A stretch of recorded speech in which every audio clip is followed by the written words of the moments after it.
নবীর দেখা পাবে না আল্লাহুম্মা সাল্লি আলা মাওলানা মুহাম্মদ ওয়া আলা আলিহি মাওলানা লা ইলাহা ইল্লাল্লাহ লা ইলাহা ইল্লাল্লাহ লা ইলাহা ইল্লাল্লাহ লা ইলাহা ইল্লাল্লাহ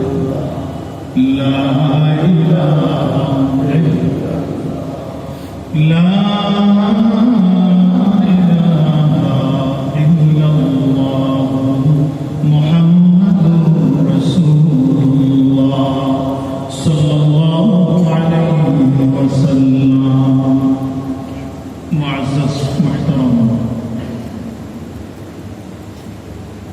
গণপ্রজাতন্ত্রী বাংলাদেশ সরকারের ধর্ম মন্ত্রণালয় ইসলামিক ফাউন্ডেশন ঢাকা আয়োজিত পক্ষকালব্যাপী ঈদে মিলাদুন্নবী সাল্লাল্লাহু আলাইহি ওয়াসাল্লাম উপলক্ষে আজকে দ্বিতীয় দিনের দ্বিতীয় অধিবেশনে সম্মানিত সভাপতি ডক্টর মোহাম্মদ হারুন রশিদ, পরিচালক দ্বীনি দাওয়াত ও সংস্কৃতি বিভাগ এবং ধর্ম মন্ত্রণালয় পদস্থ সর্বস্তরের কর্মকর্তাবৃন্দ, উপস্থিত উলামায়ে কেরাম, তুলাবায়ে ইলম এবং আশিকে রাসূল, ঈমান প্রিয়, রাসূল প্রিয়, রাসূলের আশিক সর্বস্তরের মুমিন মুসলমান ভাইয়েরা, পবিত্র ঈদে মিলাদুন্নবী সাল্লাল্লাহু আলাইহি সাল্লাম 1448 হিজরি উদযাপন উপলক্ষে পক্ষকাল ব্যাপী সিরাতুন্নবী সাল্লাল্লাহু আলাইহি সাল্লাম অনুষ্ঠানে ওয়াজ নসিহত হচ্ছে জাতীয় মসজিদ বাইতুল মুকাররম। আমরা এশার নামাজ শেষে বয়ান শুরু হয়েছে, সেটা আমরা ধারণা করছি। আমরা দেখতে পাচ্ছি আজকে যে সিরাতুন্নবী সেটা পালন হচ্ছে। আজকে নবী হযরত মুহাম্মদ সাল্লাল্লাহু আলাইহি সাল্লামের জন্মদিন এবং সেই উপলক্ষে গতকাল মহামান্য রাষ্ট্রপতি উদ্বোধন করে যান এবং পরের দিন থেকে পক্ষকালীন যে বয়ান চলছে, এটা চলছে এবং চলবে পক্ষকাল। উপস্থিত ছিলেন ধর্ম মন্ত্রণালয়ের মাননীয় মন্ত্রী জনাব কাজী শাহ মোফাজ্জল হোসাইন কায়কোবাদ, উপস্থিত ছিলেন মাননীয় ধর্ম প্রতিমন্ত্রী জনাব মোহাম্মদ শামীম কায়সার হাফেজাহুল্লাহ এবং ধর্ম মন্ত্রণালয়ের সম্মানিত সচিব এবং সম্মানিত খতিব মহোদয়। আমি আল্লাহ পাকের দরবারে এবং উল্লেখ না করলেই নয়, যার অক্লান্ত প্রচেষ্টায় এই বিন্যস্তিত ইসলামিক ফাউন্ডেশনের এই প্রোগ্রাম, যিনি ইসলামিক ফাউন্ডেশনের বর্তমান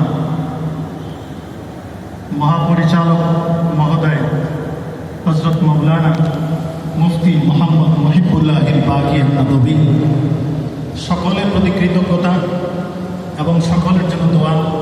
আল্লাহ পাকের শুকর আদায় করি, এই মহৎ অনুষ্ঠানটাকে দেশের সর্বোচ্চ পর্যায় থেকে এটাকে আলোকিত করেছেন, সম্মানিত করেছেন এবং এটাকে উদ্বোধন করে গেছেন। আমরা দোয়া করি আল্লাহ পাক দেশকে, এই দেশের সর্বস্তরের যারা যারা খেদমতে নিয়োজিত আছে, আল্লাহ পাক যেন আমার নবীর ওসিলায় সকলের প্রতি রহমত নাযিল করেছেন। আমিন।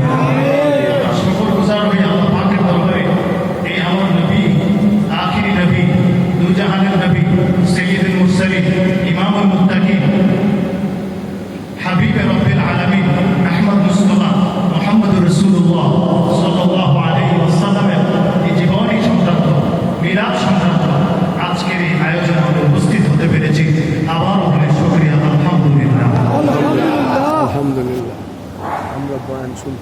পাক সাল্লাল্লাহু আলাইহি চলছে ওয়াসাল্লাম আমরা দেখতে পাচ্ছি ইসলামিক আখিরি ফাউন্ডেশনের নবী, আয়োজনে দু জাহানের নবী, জাতীয় মসজিদ বাইতুল মুকাররম सरकार दो आलम नूर मुजस्सम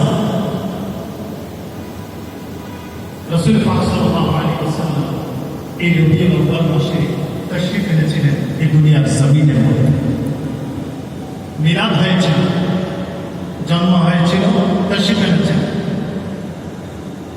রসুল পাক সাল্লাল্লাহু আলাইহি ওয়াসাল্লাম। তাশরীফ আনার আগে দুনিয়ার পরিস্থিতি কি ছিল?